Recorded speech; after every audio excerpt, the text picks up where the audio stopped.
Que bom ter você por aqui mais uma vez nesta sala de aula. Seja muito bem-vindo. Eu espero que esteja tudo bem com você. E nós estamos aqui para bater aquele papo sobre escola bíblica dominical. Hoje nós estaremos falando sobre essa temática. Raabe, uma escolha de fé que mudou destinos. Nós estaremos falando sobre a capacidade que a fé tem de transformar, de mudar as pessoas e as circunstâncias. Será a nossa temática dessa aula. Nosso texto áureo, pela fé, Raabe a meretriz não pereceu com os incrédulos, acolhendo em paz os espias. Hebreus capítulo 11, verso 31. E a verdade aplicada, a fé em Jesus Cristo que recebemos a partir do anúncio do Evangelho, nos conduz à vitória sobre o mundo. Quais são os objetivos desta lição? Identificar a origem de Raabe, reconhecer que Raabe temeu o Deus de Israel e ressaltar a mudança de vida de Raabe. Nosso texto de referência nós não leremos para nós enxugarmos. Lembrando sempre, você que entrou aqui pela primeira vez, nós não somos uma aula, somos um resumo, uma síntese da aula para que possa somar com aquele conteúdo que você já tem estudado, que o Espírito Santo tem aplicado ao seu coração, para que você possa aplicar a sua vida, aplicar a sua classe. Essa é a nossa dinâmica aqui da abordagem da lição bíblica Betel. Caso você tenha entrado aí e não é inscrito ainda no canal Instituto Nayote, não deixe de se inscrever. Dá o seu like. Se você não gostou, dá o seu dislike. Concorda, discorda, acrescenta, deixa o seu comentário nessa aula. Se esse resumo tem somado para acréscimo na sua aula, na sua vida espiritual, na sua vida cristã, deixa o seu comentário aí para estar agregando e somando aos demais comentários. O texto de referência ele está baseado em Josué capítulo 1, verso 1, 6, 8, 9, 10 e 11. Não deixa de ler o texto e fazer a sua análise, se possível, em mais de uma versão, para que você possa ir com domínio deste assunto. É um texto muito rico, muito relevante para nível de conhecimento, de domínio para a aplicação desta lição. A introdução diz que Raabe, uma mulher de Jericó, não fazia parte do povo de Israel. Apesar disso, ela temeu a Deus e por fé agiu com coragem e obediência ao esconder os espias enviados por Josué para observar a cidade. Josué capítulo 2, verso 1. Vamos falar da origem de Raabe. Essa mulher, mesmo vivendo uma vida fora do contexto moral, nós lemos em Hebreus 11, 31, que o classifica como uma meretriz. Alguns comentaristas eles chegam a sugerir que Raabe poderia ser uma meretriz cultual, uma meretriz dos cultos pagãos, porque era uma prática comum dos cananeus. Mas fica no campo das ideias. O importante, neste caso, foi o que a fé ocasionou na vida desta mulher. O foco nosso da lição não é em si o que a mulher era, é o que a mulher se tornou, porque ela casa com um judeu e entra na descendência de Jesus, está lá em Mateus capítulo 1. Então, é assim, se alguém está em Cristo, nova criatura é. As coisas velhas, as coisas antigas se passaram. Eis que tudo se fez novo. Paulo categoriza na sua segunda carta aos Coríntios, capítulo 5, verso 17. Então, vamos focar no novo padrão de vida da mulher. Por quê? Dali em diante, desse encontro em diante, não só do encontro dos espias, porque quando ela aborda os espias, ela já aborda como uma atitude de fé. E ela fala para eles que o povo ali, eles estão com medo deles, por causa dos feitos que Deus havia feito a favor do povo de Israel. Ela já começa a demonstrar uma fé, porque eles já estavam ouvindo. Olha Romanos 10, 17. A fé vem pelo ouvir. E o ouvir pela palavra de Deus. Então, o ouvir dos feitos já tinha despertado a fé nessa mulher. E nós vamos então ver o poder da fé atuando na vida dela. Tópico 1 diz a origem de Raabe. A Bíblia não revela muito sobre Raabe, apenas que residia em Jericó e que era prostituta, e que era o verbo no passado, porque ela deixou essa vida, acreditou no Deus de Israel, e isso foi suficiente para que houvesse uma mudança de vida naquela mulher. O Evangelho, o poder de Deus, continua sendo o mesmo para pegar os homens e transformá-los, de modo que eles se tornem homens de bens e valorosos e com história no cenário evangélico, como foi com a vida de Raabe. Ninguém está perdido para Deus. Para nós, possa ser que um ou outro estejam perdidos. Mas, para o Evangelho, não há ninguém perdido, porque o Evangelho ele é o poder de Deus para transformar o ser humano.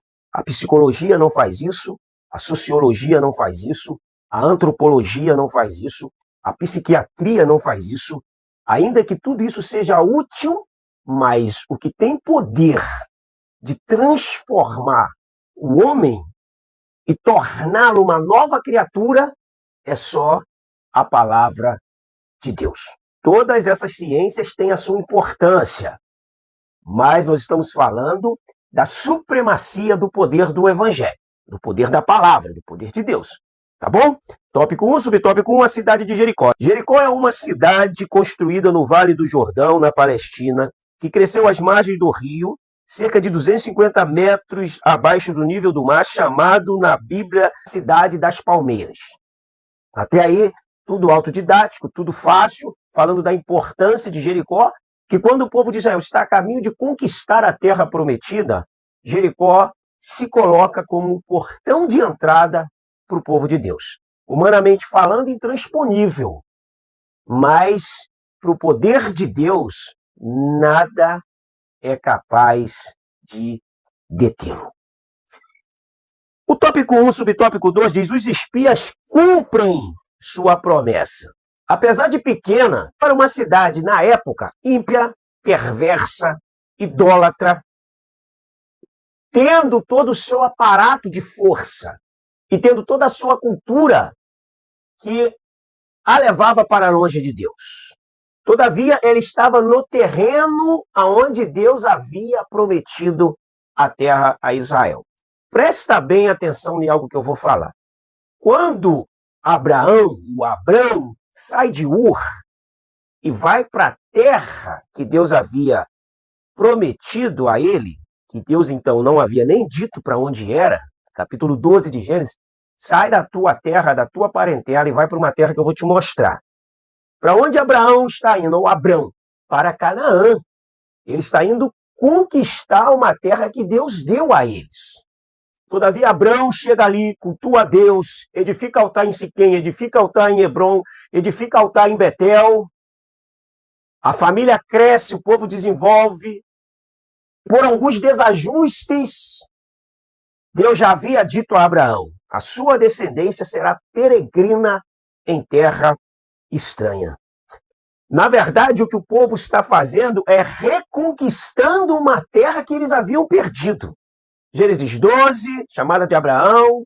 Gênesis 13, Abraão está chegando na terra. Gênesis 15, Deus está fazendo pacto com Abraão.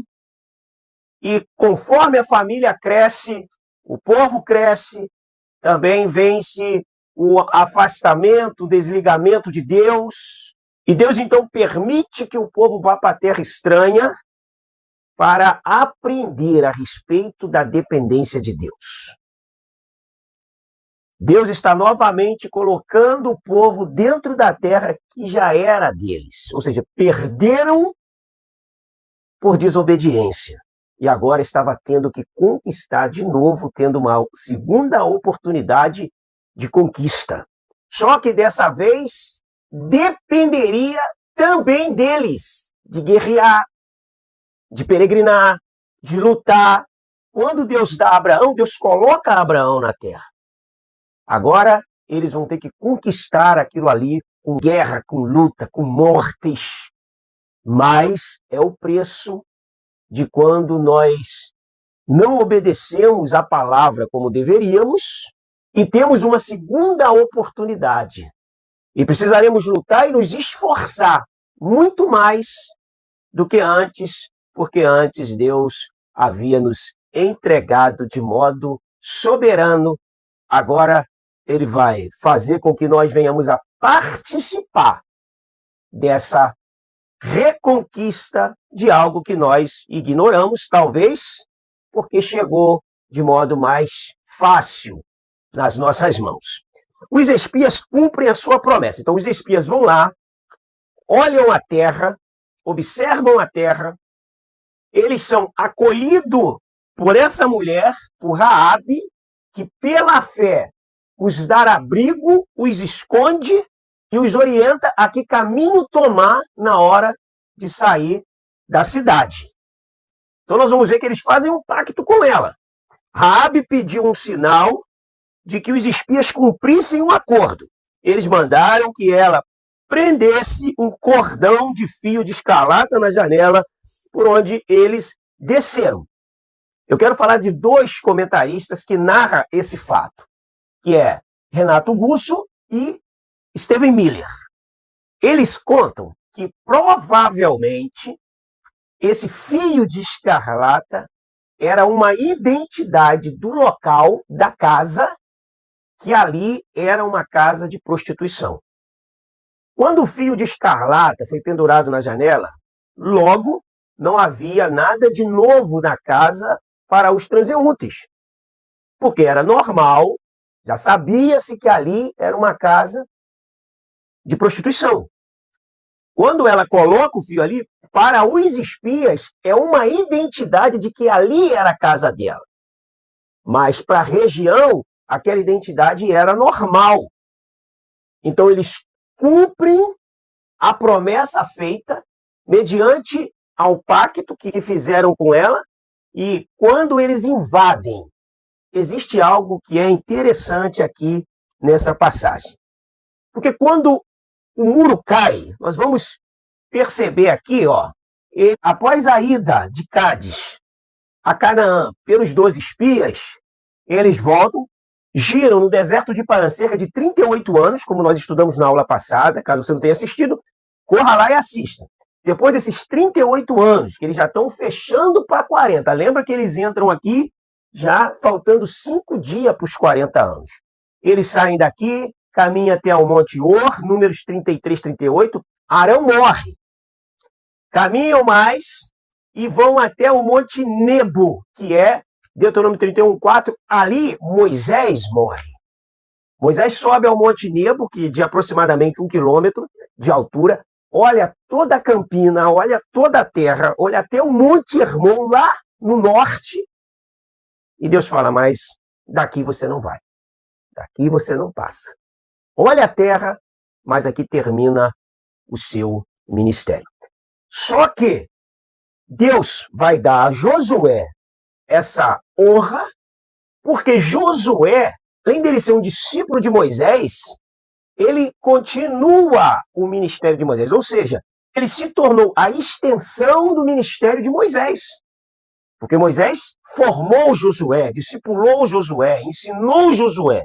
Então Moisés não entra na terra, mas a extensão do seu ministério está ali conduzindo o povo, porque Josué aprendeu a temer a Deus, a honrar a Deus, os atalhos do deserto com Moisés e o caminho da obediência a Deus por meio da vida de Moisés. Logo nós vamos entender que quando eles conquistam e eles entram aqui, do Oriente para o Ocidente, a arqueologia ensina que os muros não tombaram, os muros afundaram. É como se eles descessem, se autodestruíssem, tivesse um impacto de cima para baixo. E eles foram se triturando ali os tijolos. E não tombou para frente ou para trás. Mas o interessante de tudo é que a casa de Raabe, que fazia parte dos muros se manteve em pé. Observe como Deus faz acontecer aquilo que ele determina. Então, dentre os milagres da queda do muro, há o milagre da casa de Raabe que se mantém de pé. Trazendo um valor prático para isso, a casa que teme a Deus, que obedece a Deus, ela se mantém de pé. Mesmo que tudo esteja arruinado e ruindo, na direita, na esquerda, na frente, nos fundos, mas a casa que teme a Deus, ela se mantém de pé. Olha que valor prático para o ensino na hora da aplicação da aula. Deixe o seu comentário aí, o que você acha deste assunto abordado até aqui, ok? O tópico subtópico 3 diz a fé e confiança. A fé cristã se evidencia na obediência à palavra, uma vez que o Senhor se agrada mais de quem obedece do que de quem faz sacrifício. Isso é comprovado, tanto no profeta Samuel, quanto no profeta Oséias, nos profetas, que Deus não tem prazer em sacrifício mais do que na obediência. Olha o que Deus diz no profeta Oséias. Oséias capítulo 6, versículo 6. Pois misericórdia quero e não sacrifício, e o conhecimento de Deus mais do que o holocausto. Bom, misericórdia é a ação para com o próximo, e não sacrifício. Sacrifício é um culto. E conhecimento de Deus mais do que o holocausto. Olha o paralelismo sinonímico e antitético que nós temos aqui. Por quê? Sacrifício e holocausto são sinônimos de culto. Misericórdia vai ser gerada a partir do nosso conhecimento de Deus. Há um paralelismo sinonímico que contrasta quando nós atuamos muito, fazemos muita coisa, mas não conhecemos Deus e não temos misericórdia. Como se Deus estivesse falando, pisa no freio se a sua vida cristã não é direcionada pelo conhecimento de Deus e pela misericórdia. Porque culto, sacrifício e holocausto, isso não me agrada se a sua vida não for o sacrifício principal. Não evidenciar toda a sua atitude em relação à obra de Deus.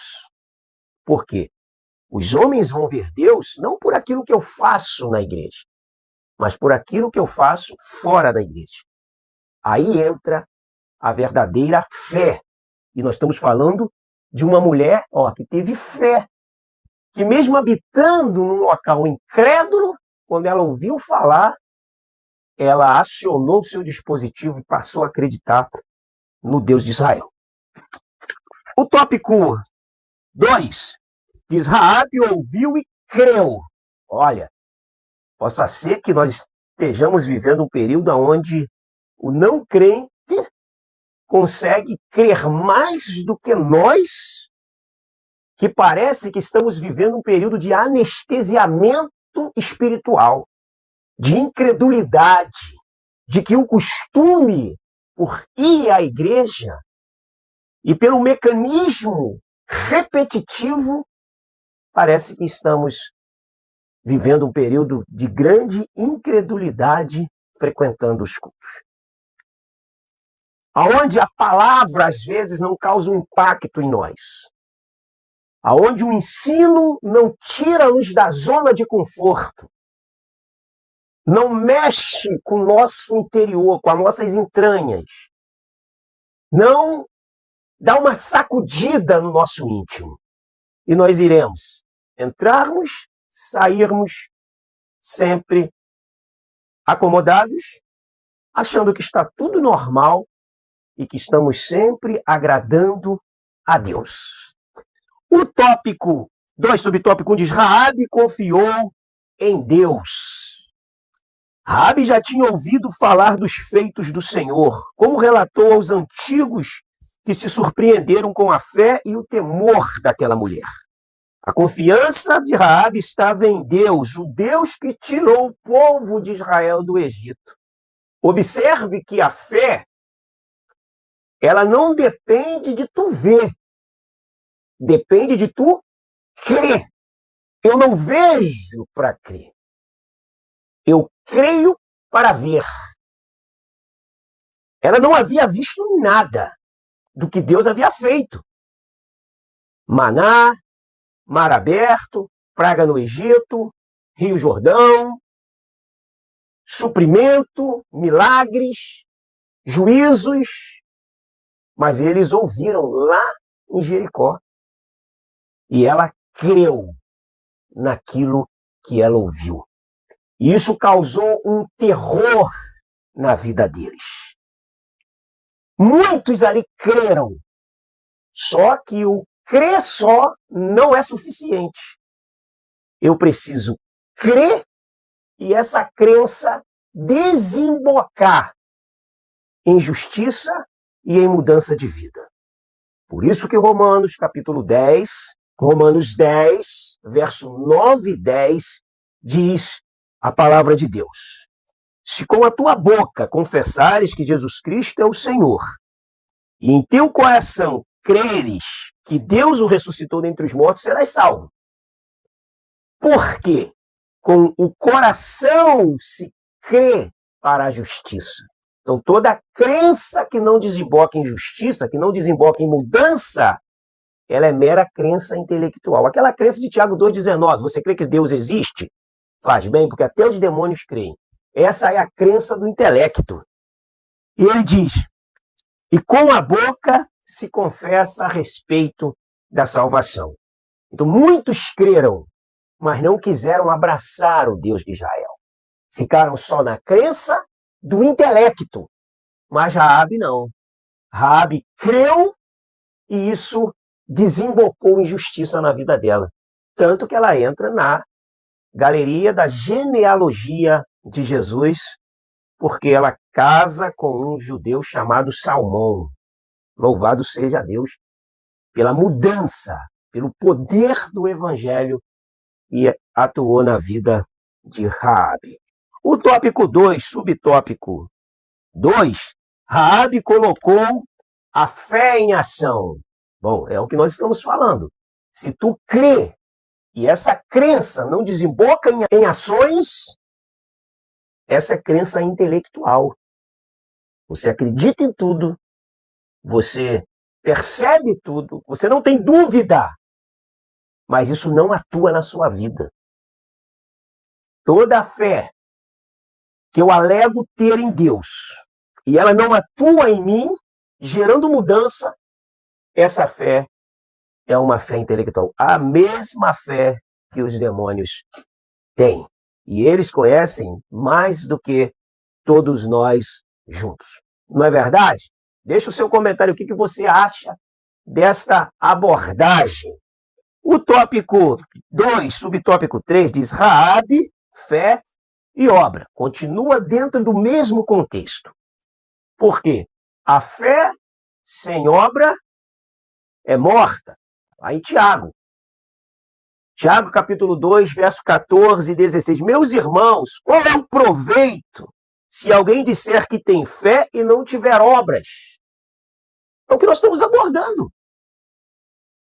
Toda fé, toda crença que não atua em mim, gerando mudança, mais uma vez sendo redundante, é uma crença intelectual. Não serve para nada. Inclusive, é o que Tiago está afirmando categoricamente a respeito disso. Até porque os homens que não servem a Deus, eles veem a minha fé pela minha vida, pelas minhas ações e pelas minhas atitudes. Deus não precisa, porque Deus conhece o meu interior e a minha fé. Mas lá fora, de modo externo, eles veem Deus em mim por meio das minhas obras, das nossas obras, Deus em nós. O tópico 3 diz: Raabe, de pecadora a salva.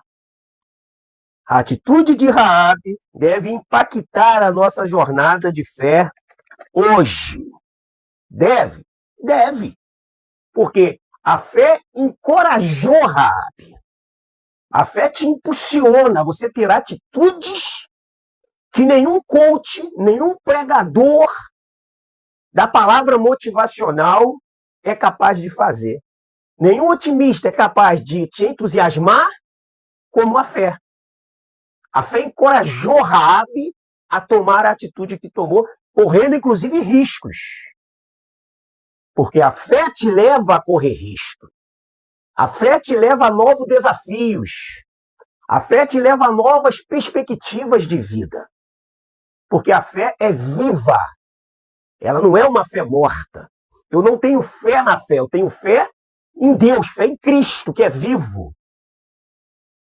Essa é a dinâmica da fé, uma fé viva, uma fé saudável. Por isso, Raabe está sendo encorajada a tomar atitudes que mudaria a situação dela. Tópico 3, subtópico 1, Raabe cuidou da família. Outro ponto de destaque na vida de Raabe é que ela fez aliança com as pessoas certas. Muito importante nós analisarmos esse ponto. Alguns feitos que aconteceram com Raabe. A casa dela não caiu quando o muro caiu. A fé encorajou Raabe a tomar decisões e ela fez aliança com as pessoas certas.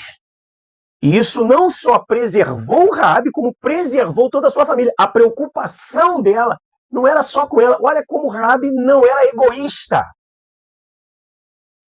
Ela se preocupa com toda a família. Então, Raabe cuidou da sua família. Raabe mostrou um cuidado especial ao incluir sua família no pedido aos espias. Que mulher nobre! Mulher que marcou a história, por isso entrou na genealogia. Exemplo de humildade, de alguém que quer sair da mesmice, de alguém que está à procura, de um novo rumo, de um novo ar, do Deus verdadeiro, e que não pensou só nela, ela pensou no conjunto todo da obra, que era a família dela. E foi bem-aventurada por essa coragem de fé que ela tomou. O 3.2 diz: e o futuro de Raabe? O futuro de Raabe transformou, a fé de Raabe transformou o seu futuro e de sua descendência, pois tiveram vidas cheias de propósitos. Após demonstrar sua fé em Jericó, ela se tornou parte do povo de Deus ao casar-se com Salmão, um israelita com quem teve Boaz. Assim, Raabe experimentou um novo tempo em sua vida, que a partir do encontro dessa aula, possamos experimentar algo novo na nossa vida. Que o Espírito Santo possa despertar aquele que estiver anestesiado, levantar aquele que estiver desanimado, dar ânimo àquele que perdeu a vontade, encorajar aquele que se acovardou devido a tantos opositores. E hoje recuou e não quer mais prosseguir, não quer fazer mais nada por causa de tanta luta e de tanta adversidade, que muitas das vezes são de dentro, mas que o Espírito Santo possa te usar para que você possa despertar, acionar dentro dessa pessoa aquilo que está parado, aquilo que está adormecido. Tem pessoas com um potencial enorme, bloqueada, paralisada, engessada, jogada a segundos planos. E muitas delas assimilaram essa ideia e até acreditaram que não tem potencial, que não pode, que não consegue, que não é para ela. Mas essa lição pode ser, para muitos, um saculejar da vida. Então, meu amigo professor, superintendente, pastor, que esses encontros não sejam meros encontros para falácia, para história, sejam encontros aonde as pessoas possam também encontrar Deus quando você estiver ministrando. Deixa o Espírito Santo fluir na sua vida. Deixa o Espírito Santo te usar. Deixa o Espírito Santo tomar o ambiente, porque ele sabe a necessidade de cada um no local. Ore, jejue, busque a Deus, ore pela sua turma, ore para o seu preparo de lição, ore com vontade, ore sem vontade, mas ore e estude a palavra de Deus. Eu sempre falo, o povo vai para ali. Ele não quer me ouvir, ele não quer te ouvir. Ele quer ouvir Deus por meio da sua vida. Que possamos ser boca de Deus para o povo de Deus. E fechando, Deus perdoou Raabe.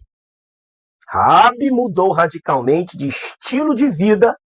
Aos olhos humanos não havia esperança de um futuro diferente e melhor para ela. Porém, Deus viu um coração quebrantado e contrito, que não desprezou. E o Senhor apagou as transgressões de Raabe e se esqueceu do pecado dela.